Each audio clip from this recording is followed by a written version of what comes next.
qaala rasulullahi sallallahu alayhi wa sallam yonent bi yàlla bi sallallahu alayhi wa sallama wax na ni xaqul muslimi alal muslimi sit mu ne àq yi nga xam ne dafa war ci jullit ak moromu jullitam juróom benn la.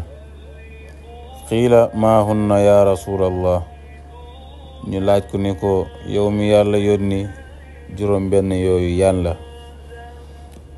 qaala ida laqiitahu fa sallim alayhi, mu ne bi ci njëkk mooy boo tase ak moom nanga ko wax assalaamu aleykum wa rahmatullah. bi ci topp mooy wa ida dacaaka fa ajibhu, bu la invité na nga teew.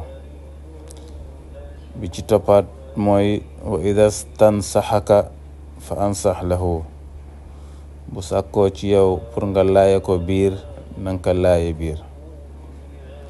wa ida atasha fa xamida allaha fa chammithu, bu fekkante ne dafa tichoole ba pare mu sant yàlla mooy mu wax alhamdulillah na nga ko wax yarhamukallah. wa ida marida fa udhu, bu fekkante ne dafa feebar na nga ko dem seeti.